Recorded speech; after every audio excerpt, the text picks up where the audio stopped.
saya baca yang berjudul Surat untuk Ibu Negara, karangan Sari Pusparini Soleh, diterbitkan oleh PT Remaja Rosda Karya, tugas bulan Februari. Alasan saya memilih buku ini karena ketika saya membaca judul buku tersebut, saya tertarik untuk membacanya karena menurut saya sangat mustahil berkirim surat kepada ibu negara. Dengarkan saya bercerita. Ismail dan Fatimah adalah kakak beradik. Mereka sudah menjadi anak yatim piatu. Orang tua mereka tewas dalam kecelakaan lalu lintas. Kepergian orang tua yang secara tiba-tiba memaksa Ismail mengambil alih posisi sebagai kepala keluarga. Tidak ada waktu untuk bermain, juga tidak ada waktu untuk bersekolah. Sebenarnya Ismail ingin meneruskan sekolahnya. Ia juga masih menyimpan cita-citanya sebagai sarjana ekonomi. Karena itu, Ismail selalu menyempatkan diri untuk membaca buku di perpustakaan kota. Ia menyadari bahwa buku adalah jendela dunia. Fatimah seringkali iba melihat abangnya bekerja keras, membanting tulang, mencari nafkah. Ismail bekerja sebagai tukang semir sepatu.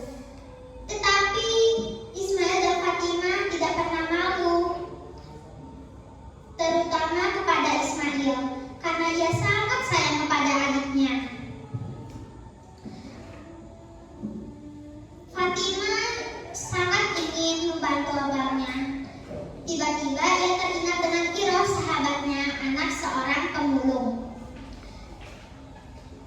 Keesokan harinya Fatimah bertemu dengan Iroh. Ia bermaksud untuk bersama bekerja sebagai pengamen. Awalnya Iroh tidak percaya Fatimah ingin bekerja, tetapi melihat kesungguhan Fatimah, Iroh akhirnya membawanya kepada Bang Toib, kepala preman. Bang Toib mempekerjakan anak-anak sebagai pengamen dan pengemis. Bang Toib sangat senang dengan kehadiran Fatimah, karena dia sudah membayangkan rupiah-rupiah yang akan dihasilkan oleh Fatimah. Fatimah juga memberitahu kepada Iroh bahwa Iroh tidak boleh memberitahu kepada abangnya Ismail kalau Fatimah bekerja. Awalnya Ismail tidak curiga jika sering pulang malam, karena Fatimah melontarkan alasan bahwa ia sepulang belajar kelompok dari rumah gurunya Bu Siti.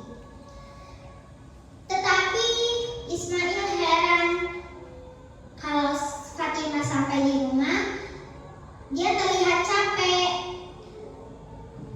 Kulitnya juga terlihat lebih kusam dan hitam. Tubuhnya juga terlihat lebih kurus dan dekil.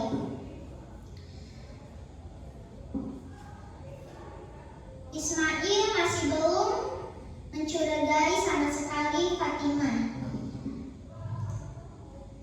Hari demi hari Fatimah bekerja.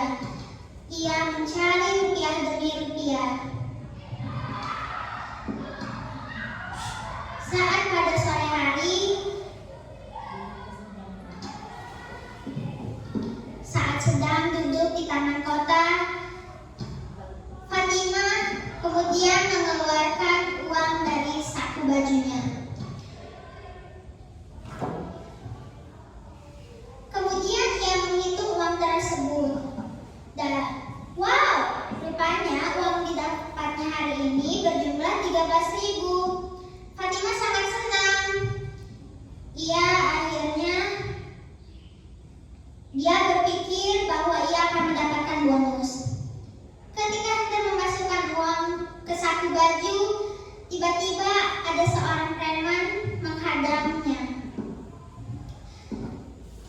Preman itu bermaksud untuk merampas dan mengambil uang hasil kerja keras Fatimah.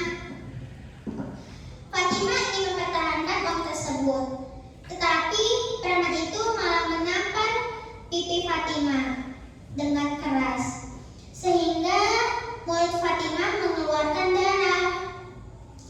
Preman itu meninggalkan Fatimah yang menangis terisak-isak. Saat Iro menemukan Fatimah yang sedang menangis, ia pun mengajak Fatimah untuk melapor kepada Bang Toim. Bukannya kasihan, malah Bang Toim menonjok pipi Fatimah dengan keras sampai pipinya bengkak. Bang Toim menyuruh Fatimah untuk menggantikan uang tersebut. Bang Toim mengira bahwa uang tersebut digelapkan oleh Fatimah. Ketika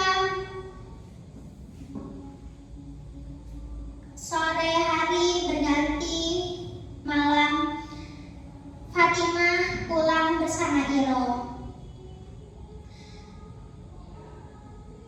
Sebenarnya Ismail sudah menunggu di rumah dari tadi. Dia sedang memendam marah karena tadi dia melihat buku pelajaran Fatimah nilainya sangat jelek. Tetapi saat melihat bibir Fatimah yang terluka, ia pun mengurungkan amarahnya. Ia bertanya kepada Fatimah apa yang terjadi dengannya. Tetapi Fatimah malah berbohong kepadanya bahwa ia jatuh dari bis. Ismail langsung mengobati luka Fatimah. Setelah kejadian itu, Bang Toim menjadi kerasan kepada Fatimah. Salah sedikit, ia langsung menghajarnya. Saat Fatimah sedang bekerja bersama Iro,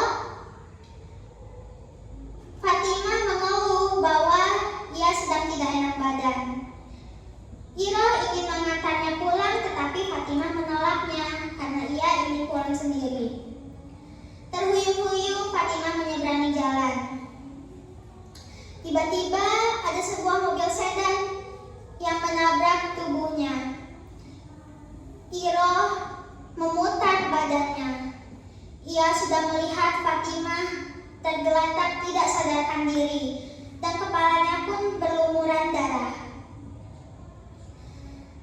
Kata bapak yang menabrak Fatimah tadi dengan panik, ia berkata, "Kamu kenal anak ini?" "Namanya Fatimah," jawab Iro dengan ketakutan. "Mari kamu ikut saya, kita pergi ke rumah sakit terdekat." Setelah sampai di rumah sakit, Fatimah diberikan pertolongan pertama. Bapak yang menabrak Fatimah langsung menarik tangan Iro dan memberikan beberapa lembar uang ratusan ribu. Ia menyuruh Iro untuk mengurus Fatimah karena ia beralasan tidak mempunyai waktu. Setelah Ismail mengetahui kabar itu, dengan hati yang sangat pedih, ia pergi ke rumah sakit. Sungguh, ia merasa kasihan melihat adiknya terbaring tidak sadarkan diri di rumah sakit. Dokter Aris berkata kepada Ismail bahwa adiknya mengalami pendarahan di kepalanya. Ia harus segera dioperasi. Tentu saja Ismail bingung bagaimana nantinya ia akan membayar biaya pengobatan Fatimah.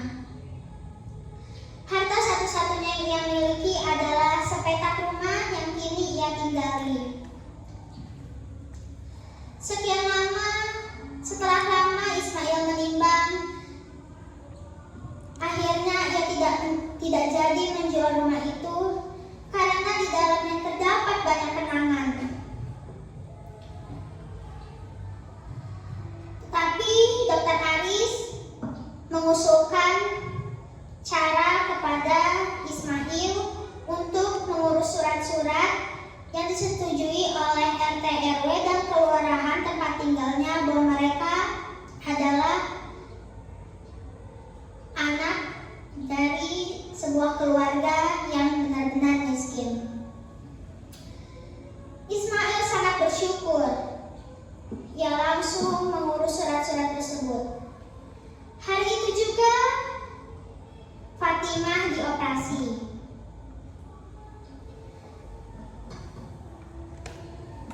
Cukup lama Fatimah dirawat di rumah sakit tersebut. Akhirnya Ismail memutuskannya untuk membawa pulang.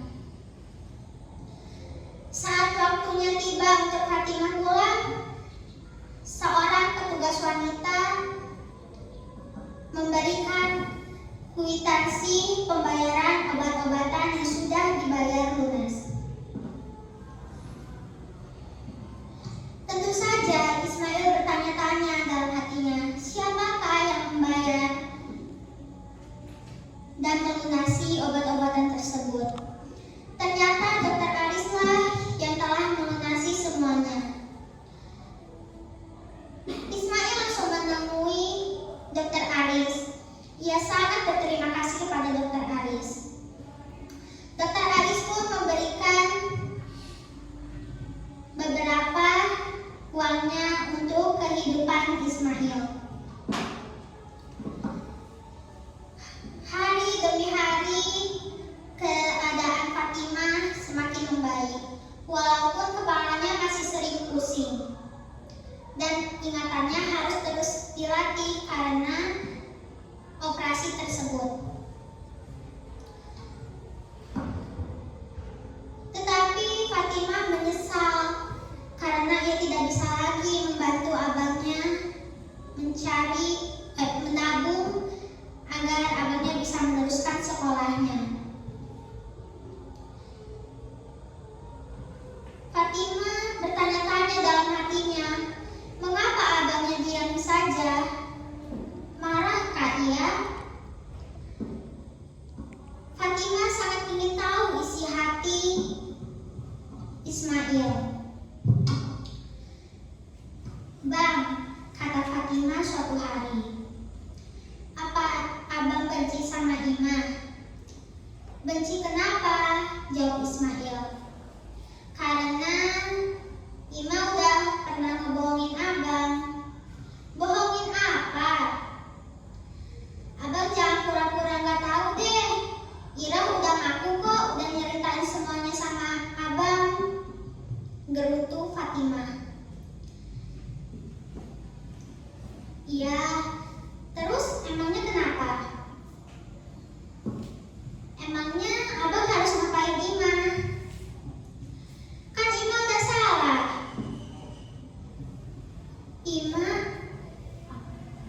Ima kan sudah salah.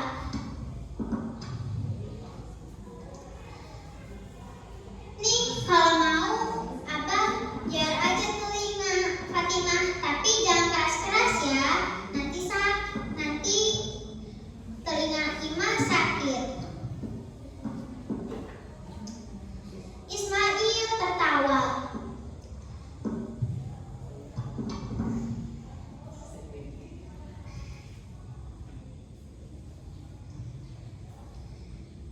Dan ia pun berkata kepada Fatimah, Ima, kamu gak perlu khawatir.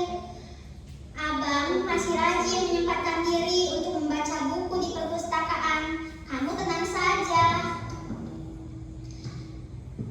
Ismail berkata begitu. Fatimah hanya diam saja.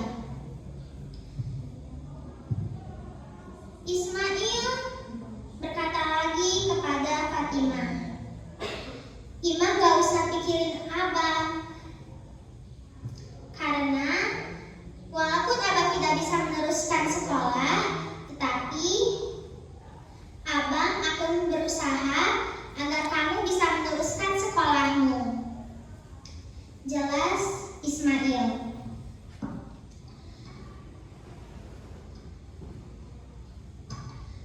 Diam-diam Fatimah merekam baik-baik perkataan Ismail.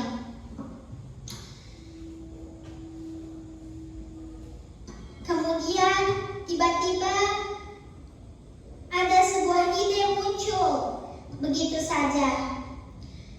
Fatimah mengambil pensil dan sehelai kertas.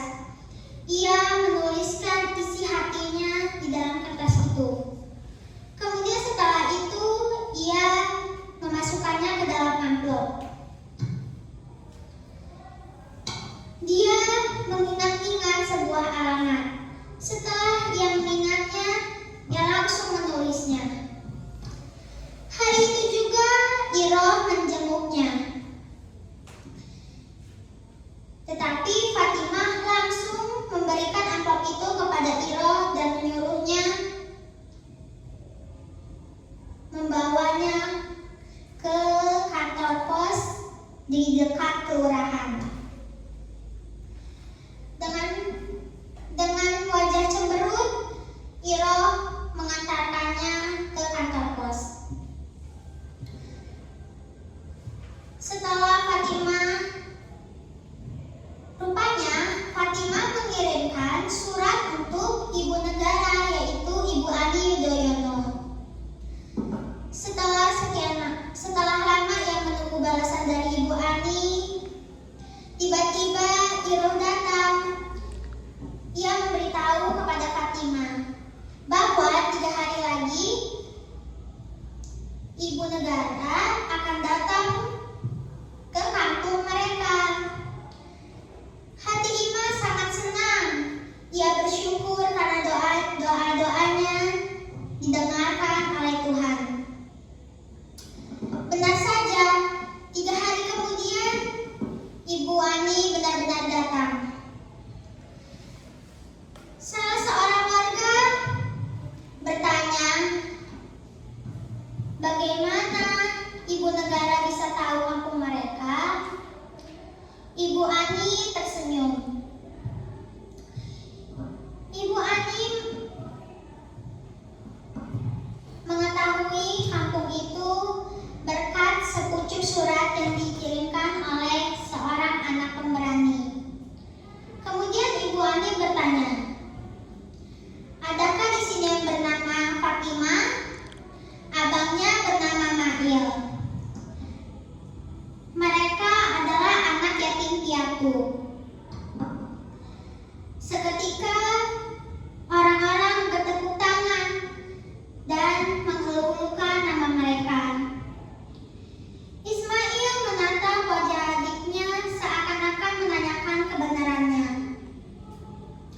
Dengan berurai air mata, Fatimah mengangguk mengiyakan.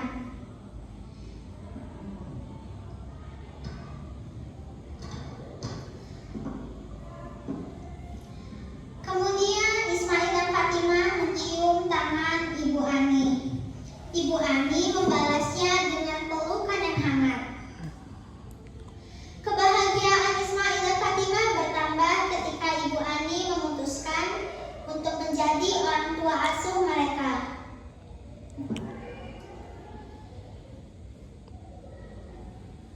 Tetapi bukan Ismail dan Fatimah saja yang bahagia.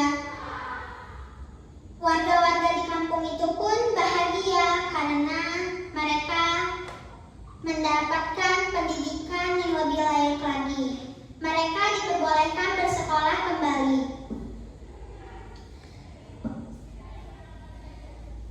Akhirnya Ismail dan Fatimah dapat mereda masa depan.